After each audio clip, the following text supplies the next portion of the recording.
Oh, hello there. Welcome to the Bot Signal, my friends. My name is RJ Redden, and entrepreneurs hire me to burn down marketing practices that no longer work for them because most have a lot of trouble or really can't get traction online to save their lives. So I create messages that build relationships and closes deals. So join the Facebook Messenger bot revolution with me if you'd like. Sign-ups on another page. So today we talk about something that it blows my mind that people don't know they can do. Robert C. Stern says I'm on fire. Well, we're gonna have to get some different lighting in here then. Welcome everybody. Good to see you guys. So we're gonna talk about something that it just kind of blows my mind that people don't necessarily think that they can do with a messenger bot. And that is paid bots. These, and I went to, so long story short, no, I'm about to go into a long story. So grab the coffee, I have some water here, and lean back. I went to a conference this last weekend. It was on joint ventures, which, if you don't have any idea what those are, it sounds like I went to go speak at a financial conference. That would not make any sense at all. I don't know anything about finances. Joint ventures is really about building relationships with people and using those relationships to get to know other people that they might have in their circle that you might not have gotten to know. It's really about that. It's really about building relationships and community as a way to build your business. And it's super huge fun. And I went and talked about messenger bots, as I always do. Had a wonderful time, obviously. But one of the things that was really interesting to me is that I was talking at one point, we were at lunch and somebody had asked a question about, doing a particular bot sequence on accountability. And as some of you know, that was the very first bot that I wrote. So I'm going to tell this story because I guess, sometimes you tell stories a lot and you don't remember who knows them. So the very first bot that I wrote is called Accountabilibot, and you can find it on Facebook. This still exists there as a page, and it was the very first bot that I wrote. So do give me some leeway there if you can. Anyway, I wrote it for a client who had some difficulty doing the things that she said that she was going to do. She was getting very frustrated with herself. And me being a tech geek, I was thinking, well, perhaps I could make her something that would help alleviate some of the beating herself up she's doing right now. And I built something for this particular client, and it was I thought it was magnificent, everybody. It was like a big spreadsheet system, and it had all these little funky things you could do with it, sorting and, seeing progress and charts and graphs and things. It was fabulous, right? She did not use it. I called her a week later and I said, hey, you're not using that thing. And she said, yes, I have 3 children and they need to leave the house fed with clothes on at a certain time. And I'm afraid that sitting down at a computer and answering questions on this form that feeds into this spreadsheet that makes this other thing happen is just never going to work for me because I have too much going on in my life. And immediately what I thought was, ouch, that's a pain point right there that I think that a lot of people have. And so I said, what would you want differently? And she said, I would like it so I didn't have to leave Facebook to get all this done. And I said, I had recently run into bots. And I said, well, I think I have something for you. Allow me to build something for you in this format. And maybe that we'll give that a try and maybe you'll like that. And so Accountabilibot was born. Gail, by the way, everybody, full disclosure, she's right here. Totally, Gail was that client. Anyway, um, so built that thing, and all it did was come in the morning and say, "What 3 things do you want to get done today?" It would come in at night and say, "What did you get done today?" And I think that I may have asked a question in there about, how can we make tomorrow better, or something like that. And occasionally I would also teach little lessons. Like I would teach people about time management and Pomodoro and stuff like that. And if they wanted to go down that path.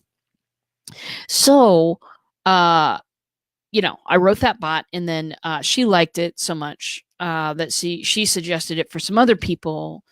And then Stacy Spenceley got a hold of it, and then it was just all done from there. I got 70 people in overnight, and I had 4 people hire me as their coach from that one thing that I did. I'd never gotten such a response. And I was in love with Messenger. I was in love with it because you can use your actual own personality in Messenger. You can connect with people on a whole new level. It doesn't have to be. See, emails are like lectures. They're like, they're like, I'm going to talk at you for about 5 minutes here. Messenger is a conversation. I'm going to make a couple of points, and then I'm going to check to see if you understand. Then I'm going to pull back and make a couple of points, check to see if you understand, check to see what else you want to know. And then maybe you'll go down the path of, I want to know more about this thing. Or maybe you'll go down the path of, I want to know about this other thing. And so that was when I made the decision to just do bots forever. So how do you write paid bots? How do you market that? How do you do that? Because the thing about bots is people are starting to know about them, which is great. Some people absolutely still have no idea what I'm talking about when I say bot. And so how do you market something like that? Because there were many people that have approached me over the year and a half since I built that bot and said, you need to make that into a paid service. And I'm like, well, providing accountability to clients is not necessarily something that I do with my current clients. It was something I did with my former clients. But I began to think this weekend, how would you turn that into something that folks are willing to shell out a little bit for? So this is what I have kind of come up with. First of all, please, if you're going to write a bot sequence and then attempt to monetize it, please do this step first and do not skip this step. Test it. Test it on a few friends, test it on a few clients, roll people through that bad boy. The reason is because, and do it. Here's my rule of thumb. Ask 10 people to test this bot for you. 5 people will probably actually do it, and 3 people will make it all the way to the end. The reason that I say that is because if you can get between 3 and 5 people giving you good, honest feedback on their experience, then you've got 90% of the bugs knocked. And that is something that comes from the Nielsen Norman Group, and they do usability, geeky things, usability studies on computer interfaces. And if you go to their site and look that stuff up, they say that if you get between 3 and 5, then that's usually the sweet spot of how many bugs you're going to find. You could have 100 people test, but they won't find substantially more than that 3 to 5 people did. So please, my friends, step 1, test it. Test it. When people are going through it, if you can have them, invite them out to coffee, give them a phone, say, hey, here's this thing, want you to test it out for me, I'll buy your coffee, and then have them go through it, and then ask them immediately what their impressions are. How did they feel when they left it? Did they understand everything? Did they get lost in the middle? These are all very pertinent question, because what you're doing inside a bot is you are blazing a trail for another human being. You are. Most of them have never seen this kind of stuff before. And I know everybody's seen Messenger. Most everybody. I suppose there's a few people out there who aren't really using it, which is great. But I know that they know Messenger, but they don't know automation. They don't know when you've left them an open ended question, they don't know that they should type their answer and hit send. When you're giving them a button to push instead, they don't always know to push that button. So I will have people I'll put a bot out and I'll give people, you can in the bottom of a text bubble, you can put in little buttons that say yes, no, maybe. So I've had people not choose their answer. I've had people type their answer below. People just don't know their way around yet. And so we've got to be the people that come out front and go first and say gently, here's what I need you to do. Here's what I need, where I need you to go. If you want this, go here. If you want that, go there. That kind of a thing. So that's what you're going to find out. When you test something, that's what you're going to find out, is that you assumed people might know the direction to go, and they really don't. They get lost. They get confused. They get stuck, and they think it's the bot, usually. So I probably have overstated this, but in my head, I can't overstate it enough. If you're going to make a bot either a standalone product or something that you package with something else to market it, test the ever loving out of it. Do this for me. Okay.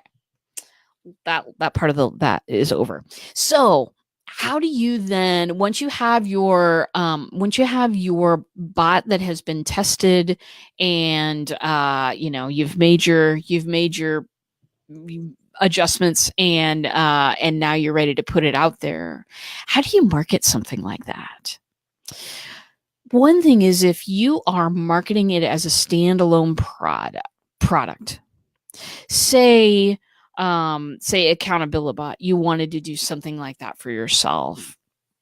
What you want to do is actually something that I did not do the first time. What you really want to do, if you're putting a bot out there, you either want to amp up the signal on the fact that this is totally a bot, and this is gonna be a joke a day bot, and it's a subscription service, and everybody pays $5 a month, and they get a joke a day for 30 days. Something like that. I'm just making this stuff up right now. But either you want to make totally darn sure this is a bot, this is going to be a great experience, this is super fun, or you want to, depending on your crowd, your target market, you want to downplay the fact that it's a bot, and you want to say instead, this will come to you right in your Facebook Messenger. How convenient is that? The reason why, it depends, of course, on your target market and everything else. And maybe this is way too general of a topic to have on here, but you know what? I was excited about it, so we're talking about it. Aaron Strayer, hello! We missed you this weekend. Anyway, so we are talking about how do you market paid bots? How do you conceive of such a thing? Some markets are going to totally want to be enthused about, let's try this bot out. Some markets are going to be much more enthused about the benefits that the bot offers. And you can put, this is going to be delivered to you right in Messenger, somewhere in the marketing. The reason that sometimes I do that, sometimes I downplay, I don't say this is a chatbot until you're in there. Because the word bot has an effect on people sometimes. People don't know what this thing is always. They think that it has something to do with fake accounts on Twitter. They think it has something to do with fake accounts on Facebook. So many things have been called bot now that you may as well be referring to R2D2 for some folks. And so I try not to. either I'm going to pump up the volume that I'm totally using that word. And in that case, people that already kind of know what a bot is will be enthused about it. And that's your target market. But if you're marketing to people who don't know what this thing is yet, or might not know what this thing is yet, or might have been exposed to something that's similar, but totally not a messenger bot, you'll want to kind of talk about the benefits that they're going to be getting out of it.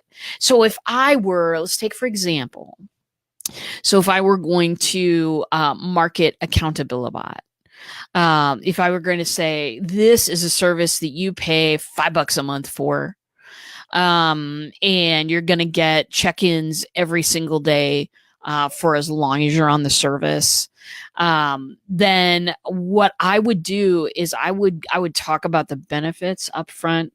I would talk about the client's pain, you know what I mean? The pain of promising yourself and your clients as a solopreneur, as an entrepreneur, promising your clients and promising yourself you're going to get some shiz done, and then not getting it done time after time, and then losing clients because, things are happening, and man, that's a lot of pain, right? And then I would talk about the benefit of having something come to you in a place where you're already looking twice a day to check in with you and help you remain focused on what your real priorities are, instead of all the distractions that come up during the day. Squirrel. Anyway, that is how I would market it. And then I would say, this is going to be, delivered to you in Messenger. And then once they get into Accountabilibot, I would introduce Accountabilibot as a chatbot.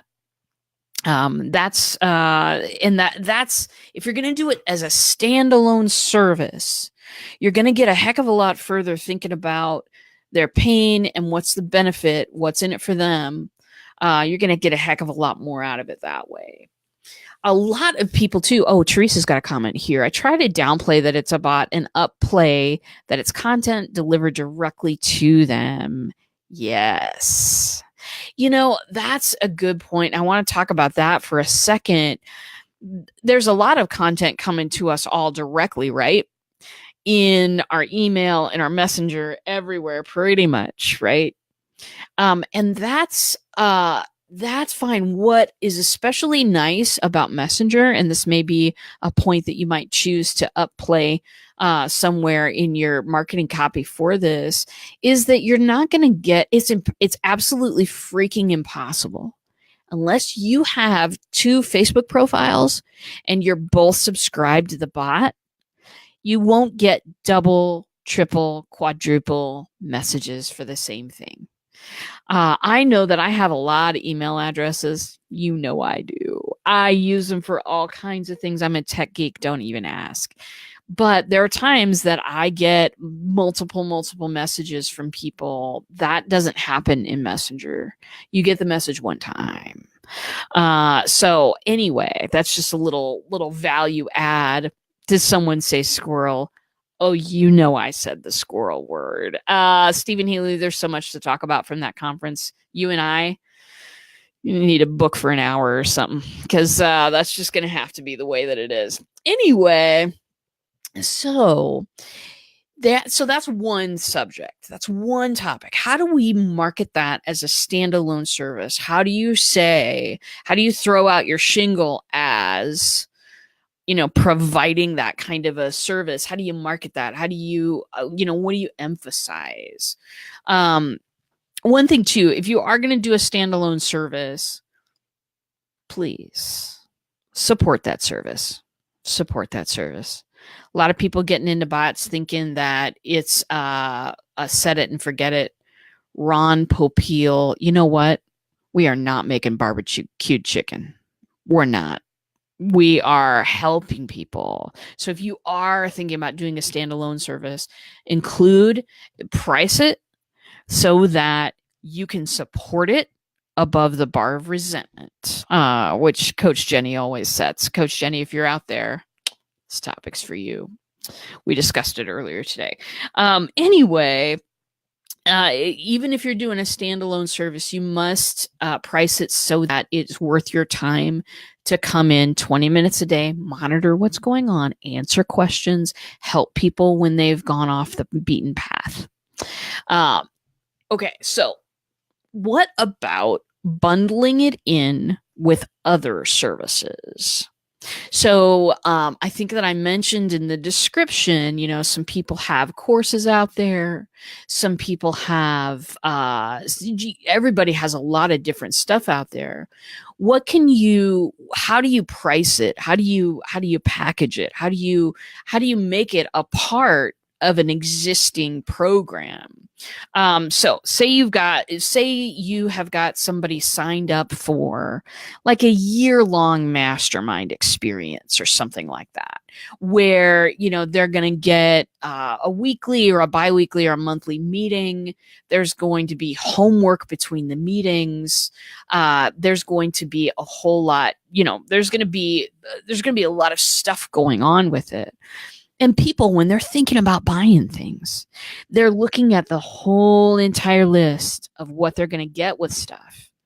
And they are, if they're going to buy it, they're yesing to all those things. It's that little internal yes that says, that's something I need. That's the support I want, right? So they're looking at all of that stuff and they're thinking, this is awesome. What an incredible value I am getting for the, price of fill in the price blank there. Fantastic. They have quite another perspective when they've actually paid for the product and the start information is in their inbox and they've got a busy day ahead. It is quite a different perspective that people face that with. And so if you are bundling a paid bot into a program, then the best thing to do is make it support that program the best that you can. It's almost like you're kind of figuring out where the program is. Or the program or the course or the whatever it is, you're figuring out, okay, what is offered here, what can we balance that with to help them keep up with everything, because there's just none of us that write a course half-assed. I'm gonna curse on the air. You're all right though, I'm sure. Nobody approaches a course like, I'm just gonna put some stuff out there and see if anybody buys it. That's a waste of time. Every course creator I know goes at a course like, how can I teach people the most possible? How can I help somebody transform and advance their lives and have a better time out there, be a better person, learn something about the world? We all go full guns at writing those courses. I know that I do. And so how do you differentiate? How do you go, okay, how's the bot going to support how much time they have? How's it going to support the material that you're giving out? How's it, you've got to think about those things when you're designing it.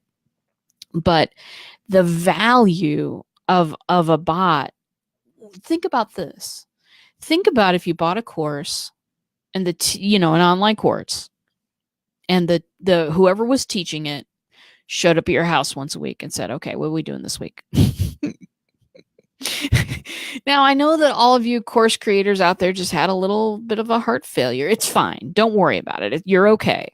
Because the thought of showing up at everybody's house and saying, okay, how are we doing this week? What do you want to get done? How can I support you? The thought of doing that in person, it's absolutely completely impossible, particularly if you've sold a lot of courses. So, but the value of that's what we're trying to get at. What would be the value of someone virtually holding your hand?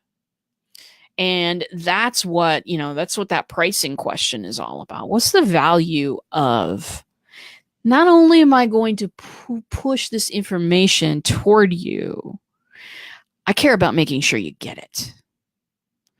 That sends a different message entirely than lots and lots of courses out there. That, you know, that's an extra special something. And the value that people can get out of that is that because we all get busy. I too have paid for courses and went, okay, next week. Forever. I too have done this. We have all done this. It's fine.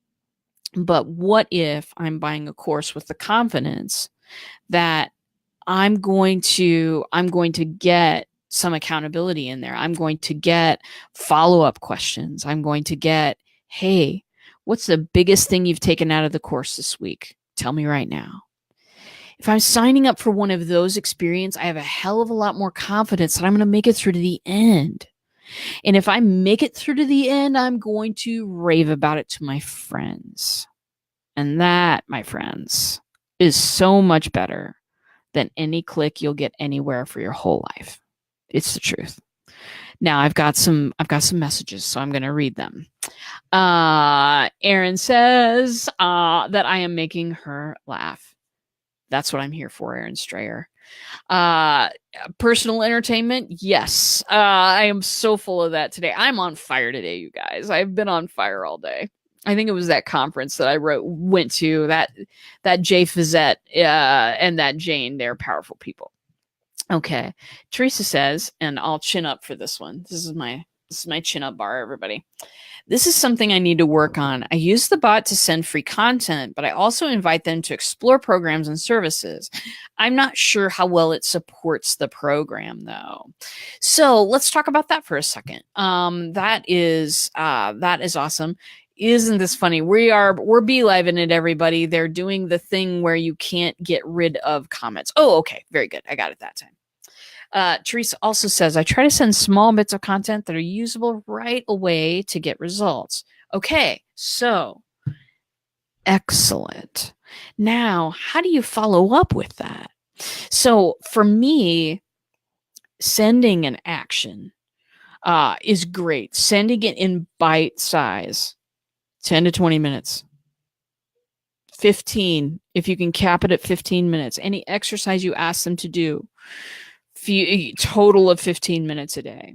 People have the wherewithal and the focus to go, I can spend 15 minutes on this thing.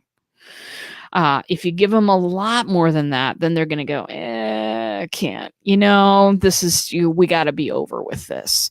But if you give it to them in bite size, that whole dealing with people within their own bandwidth thing, that's important stuff. So you give them an exercise, and then if that content is usable right away to get results, you can come back the next 2 hours later or the next day or the next week. And you can say, hey, by the way, how's that working for you right now? You can follow up with support. Following up, what was your biggest takeaway? What did you learn from this? What are you going to do in the future differently because you learned this knowledge now? It's like you putting a context around a fact.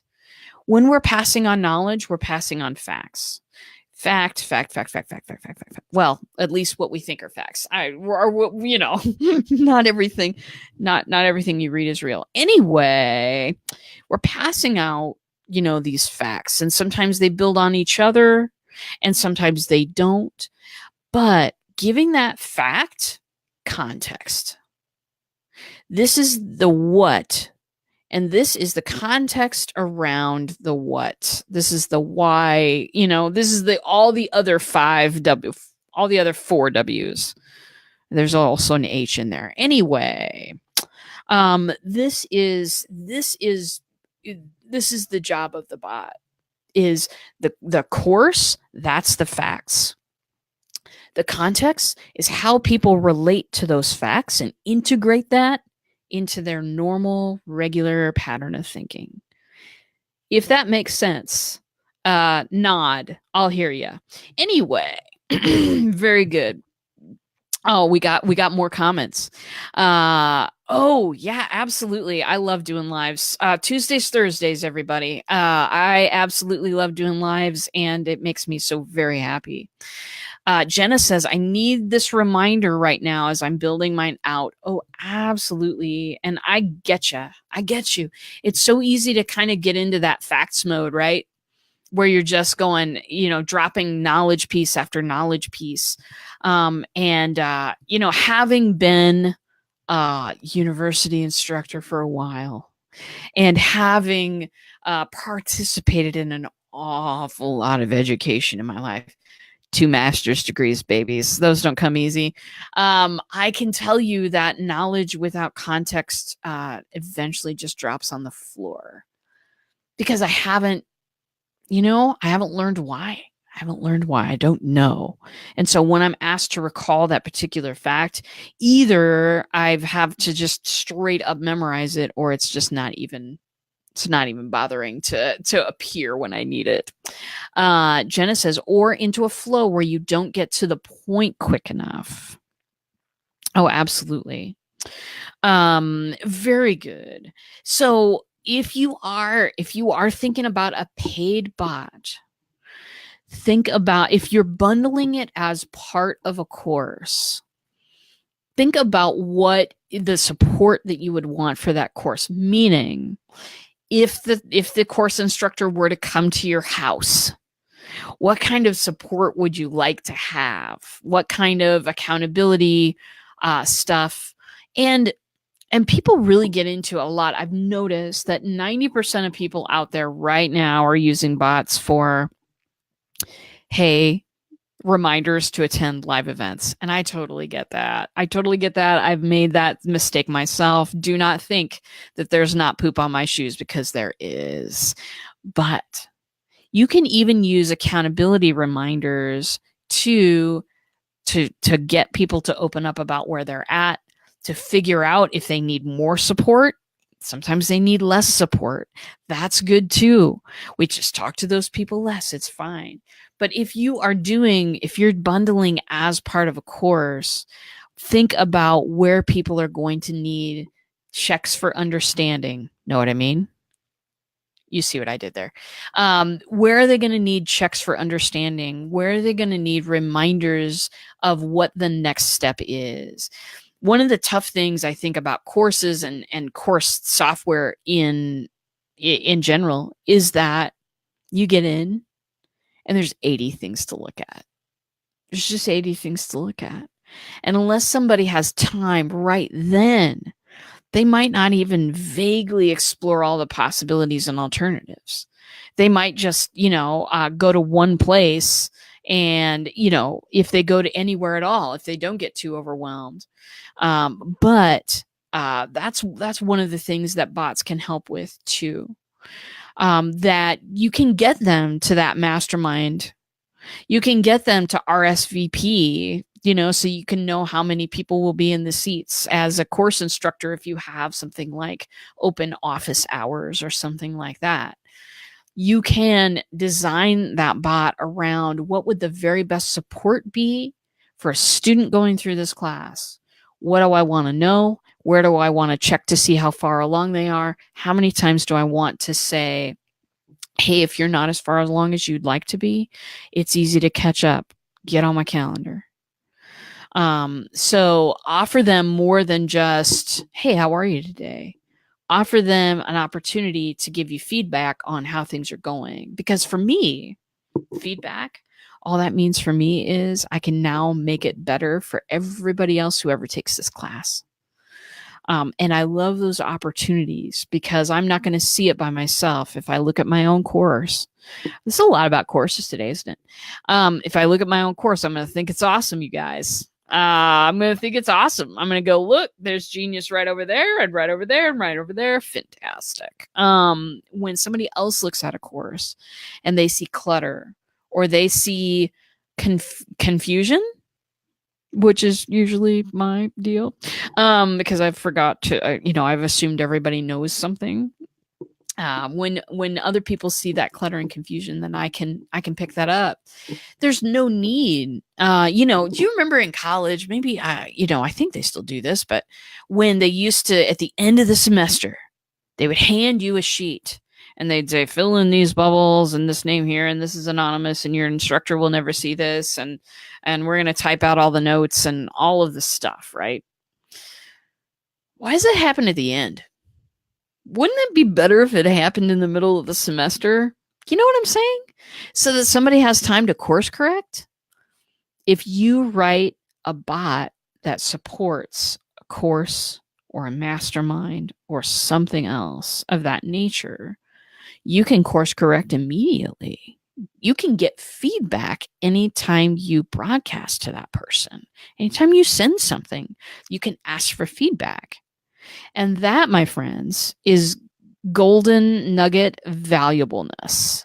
That is the stuff that's going to allow you to get better step by step by step and provide an absolutely excellent experience 6 months from now, a year from now. Whereas some people write a course, send it out there, and then like wait and hope for evaluations at the end. You don't have to do that. You can make that process simple and easy for people, and you can use that to become world-class instructors. Let's see here. Teresa, I'm at that point right now. I think my courses are great, but I'm needing people's perspective to tweak. Excellent. My friend, extend some free invites to some folks that are the people that you're, I'll say target market here because I kind of have to, but extend it to some people and see what happens. Stephen and I did that for the Bots for Broadcasters course. We gave away free coupons for, I think it was like 10 people or so. Please take this class and tell us how it is. Please let us know. We want to be better. We want to iterate.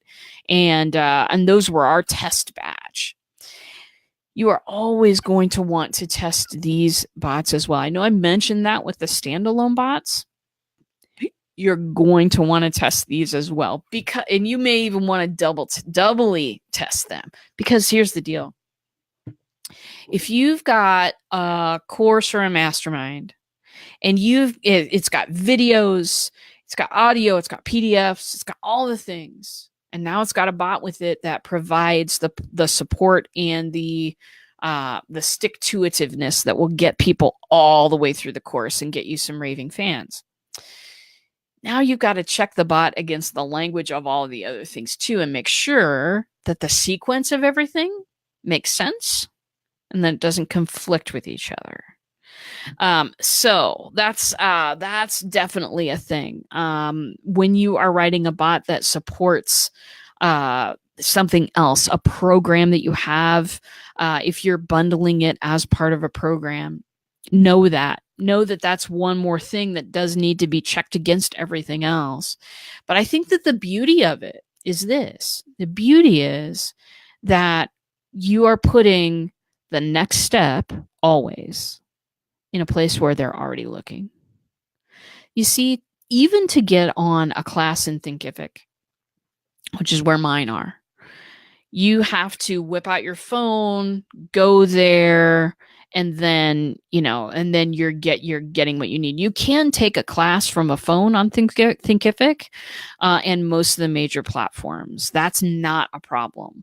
What's a problem is you gotta go to a separate place. When the App Store first came out, we were all downloading apps like crazy. We didn't know what those things were. They were fabulous. They were new. We loved them. The only apps that people really want to download on their phone nowadays are games. If it's a game, if it's Candy Crush, baby, no worries. You will look at that. But the tough thing about apps that you build for other things is people need to build a habit within the app. Facebook Messenger counteracts all of this. It's already the place that you're looking. And what you can do, especially if you have resources in different places. So you've got videos on Thinkific. You also have audio on Thinkific. You also maybe have a PDF of the same thing. What you can do is pop into the people that are taking the class Monday and say, hey, here's this week's topic. I'm going to take you through this step by step. I'm going to pop in every day and we're going to go over what we need to do for the day to get this knocked. Ready to go? And then they say ready. And then you say, okay, today's lesson is on blank. Would you like video, audio, or a PDF? And that way, and then the links to the class are under those buttons. You just give them the links, link to the audio, link to the video, link to the PDF. Takes them straight to your course platform. It's the main place that people will look for information and what to do next, which is really nice because I know that a lot of course platforms, we just scatter things everywhere and hope that people can find them. Maybe that's just me. Let me know if that's you too. Anyway, Teresa says, I totally tested my bot before I pulled people into it, and thank God I did. Lots of mismatch that I would not have seen myself. See, you know. It's like we make assumptions. It's so close that we can't see it. It's so close to us, especially if it's your baby. My bots are my babies too. It's okay. It's fine. That is what is going to give people the most value, because when you've had somebody else look at it and go, I don't understand how we got from point A to point B. Can you provide some love in there? That's when somebody who doesn't know anything about your course walks in. And if you've got all of the right, think about it like this. Have you ever been lost in a big building? No great, in every mall in America, there's the map of where to find everything. It's split into categories. You wait and then you go look at the lighted sign and try to get out of the way because there are probably people behind you, and everything's in little categories. And then you run off and go shopping. But if you get lost again, there's probably going to be another great big sign like that near another entrance. So if you get lost again, all you have to do is shoot for another entrance, look at the map again. Okay, I'm map challenged, people. All right, don't map shame me. Anyway, they do that in malls because they absolutely want you to find that destination and shop there, right? Do the same thing in your bot. Do the same thing. If you've ever been lost in a big building, it's because there's no main signage anywhere. There's no, the signs for the room, each room isn't clearly marked. There's a whole lot of issues going on with that kind of stuff. And when people get lost, they get frustrated. And if they get frustrated enough, they'll just drop and you won't hear from them again. And that is not why you built a class. It's not why you did that.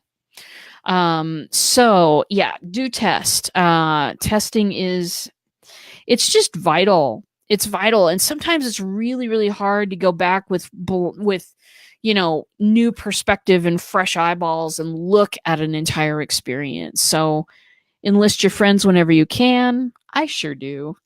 Hello, friends, and figure out where those points of disconnections are in your bot, no matter whether you're doing a standalone paid bot or whether you're bundling it as part of a course.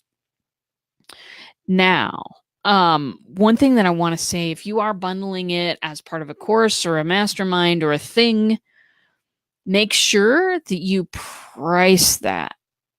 Make sure that you price that. There's a level. It depends on how complicated your stuff is, but there's a level of prep that needs to go into that. And there's also, for every person that signs on, there's a level of maintenance. It may be a tiny level in some cases, non-existent in some cases, and some people are just a little high maintenance. You know what I'm talking about. So try, when you're pricing that, build in the cost of your time to maintain that for every single user, to help direct them back on track when they get off track, to answer questions within the bot. I think every course software out there has, this area to ask questions. Some people are better than others at designing the areas and giving signs, great big signs to this is where you ask questions. I have people ask me questions about the bot class in the bot all the time, all the time. So budget for that. Think about how many hours it's taking you to create, and then think about that 20 minutes a day that I know you're spending in your bot looking for people who have gotten on track and leading them back on to the beaten path. So, darlings, any questions? Any questions about being map challenged? I'll talk about it. I love turn by turn directions, everybody. It gets me to where I need to go. So paid bots. If you've been thinking about this and you've got some questions, ask them in the comments for me so that I can give you some feedback. And while y'all are typing your questions, I'm going to talk about my weekend a little bit. So I went to JVology Live, which is all about joint ventures. And of course, I had a wonderful time. Of course, I did. I love supporting that event. I love speaking on the stage. Of course I do. I mean, come on. I'll talk to my computer if that's what it takes. No, I love speaking and I love supporting the event. And I'd encourage you guys. The next one, I believe, is going to be in September, and you're probably going to hear a lot about it from me. Just prefacing, because people find connections that they never thought that they were even looking for, and it creates amazing things. I can say that from experience. I've attended twice now, and the relationships that I'm able to build with people are so very different than the relationships that you would build in some sort of convention where there's a bunch of talking heads on stage and they all say things that you probably knew anyway, but you're just here to try to meet other people, but there's never a break long enough to go meet other people. JVology is the 180-degree opposite of all of that. It is all about getting to know people. I swear to you, we're at this thing for 3.5 days. That's usually the length of time. There were people that I wasn't able to get to know necessarily, that like saw me on the last day and were like, I so wanted to get to know you, and that like really hugged me. Do you know what I mean? Like, it's an event that like you don't see it. You don't see that sort of let's relationship build. A lot of relationship building type things are all about, it's a thinly veiled sales pitch. I can't tell you how much I loved the event, and I got a lot out of it. I talked to a lot of different people about bots, different ways to use bots, things that they wanted to do, things that I've done before, and some crazy collaboration that's going to be coming up. So I want to tell you also that, some of the people that I met, I'm going to invite on the show and interview them, because I have a great knowledge about bots. I'm willing to share it with anybody who will listen to me, but bots are not the sole piece of news in an entrepreneur's life. There's a whole lot more going on, and I want to introduce you to some people that are excellent resources if you need them. And so we'll be doing that over the next few weeks, having different people on, talking to them about what they do. So do stay tuned for that. I only invite people that I really, really think that what they have to offer will fit my audience. And so wanted to just let you know that was coming up. There will be a show on Thursday. What's it about? I don't know. You could tell me, though. You could tell me. You could type the word live right now, get into my bot, and tell me what you want to see on the next shows coming up. You could tell me what topics to cover. You could tell me right here, too. But my bot is more fun and interesting. than just typing it into a comment thread. So do let me know. Let me know if there's some questions that you have that you would like me to answer on the show. If there are things that you would like to see, people that you'd like to see me interview, please do let me know all of these things. I try to make this as much a user-run show as I possibly can because I want to be valuable to you in the information that I'm giving. So let me know what you want to know because that's really important to me. Teresa says, ooh, I almost forgot. It's funny that you mentioned going to an event. I had a dream about you the other night. How weird how that happens. So weird. Don't even know what to say.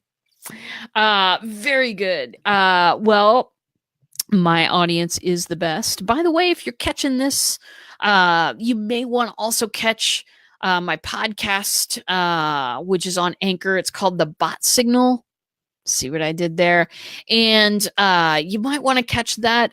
This show's on twice a week. The podcast is a little bite size because bite size computers. Do you get it? No. Okay, that's fine.